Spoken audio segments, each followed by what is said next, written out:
It was a late spring afternoon, the kind of day when the sun felt warm but not overwhelming, and the air smelled faintly of lilacs drifting in from the far edge of the yard. I had just finished tidying up the kitchen when I decided I needed a little time for myself.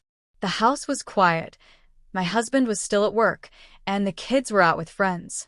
I grabbed my favorite blue mug, filled it with fresh coffee, and stepped outside onto the patio. The white sofa cushions had been warmed by the sun, and as I sank into them, I felt the tension of the day start to ease.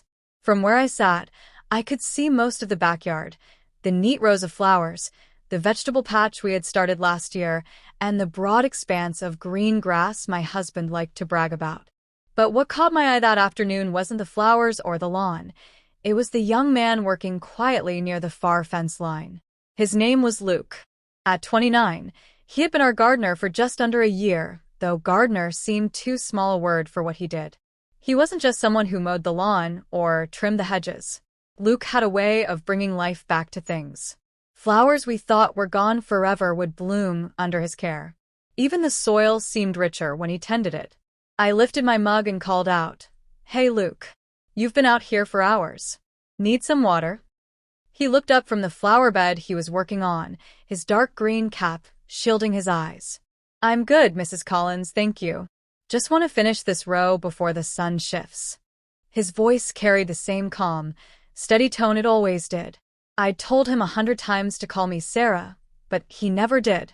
Something about his formality made me smile. It was rare these days. I sipped my coffee and watched as he worked, his hands moving with quiet precision. Each snip of his shears was deliberate, each placement of a plant thoughtful.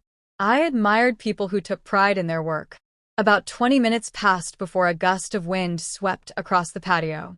It rattled the leaves in the trees and sent a few paper napkins I had left on the table swirling across the deck. I stood quickly to catch them, but one fluttered over the railing and landed right in the freshly tilled soil near Luke's feet. "Sorry about that," I called, stepping down toward him. "No worries," he said, stooping to pick it up. He wiped the dirt from it with a gloved hand and handed it back to me. "The wind's been unpredictable today. I've been chasing leaves all afternoon." I laughed. "That's nature's way of keeping you on your toes." As I stood beside him, I noticed the flower bed he was working on. The marigolds were planted in perfect rows, their bright orange petals a sharp contrast to the deep green foliage around them. "These look beautiful," I said, crouching down to take a closer look. "Thank you. Marigolds are resilient," he replied.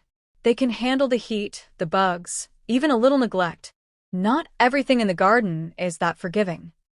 Something about his words struck me, not just about plants, but about life. "I guess it's good to have something strong to rely on," I murmured. Luke glanced at me briefly, as though he understood exactly what I meant. Then, without another word, he returned to his work, and I returned to my seat on the patio. But the quiet between us wasn't awkward. It was the kind of silence that felt comfortable. About half an hour later, I noticed him struggling with one of the larger ceramic pots near the edge of the patio. It had been sitting there since last year, too heavy for me to move.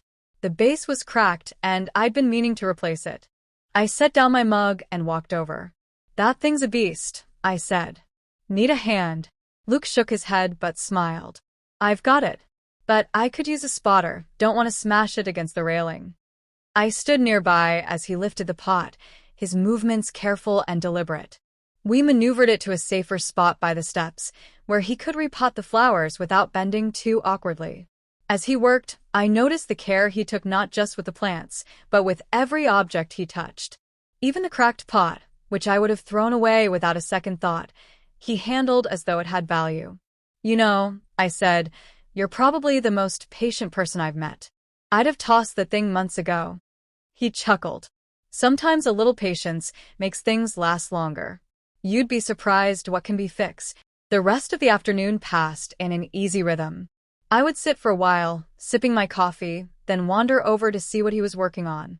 He showed me how to tell when soil was too dry, how to prune roses without damaging them, and even how to encourage butterflies to visit the garden.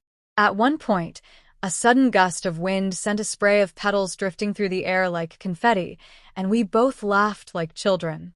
It was such a simple thing, yet it made the moment feel special. As the sun began to lower in the sky, the garden was transformed. The light turned golden, casting long shadows and making the colors of the flowers richer. Luke packed up his tools, but instead of heading straight for the gate, he came to stand near the patio steps. "Mrs. Collins, Sarah," he corrected himself quickly. "I wanted to say thank you. Not everyone takes the time to appreciate the work that goes into a garden. Most people just see the finished result." I smiled. "Well, I see more than flowers, Luke. I see the care behind them. And I guess I just want you to know it doesn't go unnoticed." For a moment, he looked almost embarrassed, glancing down at the ground before nodding. "That means a lot. Really." Before leaving, he placed a small pot of lavender on the patio table. "This is for you. Thought it might look nice out here. Plus, the scent keeps mosquitoes away." I laughed. "Then it's a gift and a blessing." As he walked toward the gate, the evening air carried the faint fragrance of the lavender toward me. I sat back down on the patio sofa, watching the last of the sunlight spill across the garden. There was something peaceful about the day, something grounding. It reminded me that small acts of care, whether in a garden or in life, could have a bigger impact than we often realized. In the weeks that followed, Luke continued to tend the garden, but I found myself spending more time outside when he was there. Sometimes we talked about plants, other times about life. He told me about his grandmother, who had taught him everything he knew about gardening.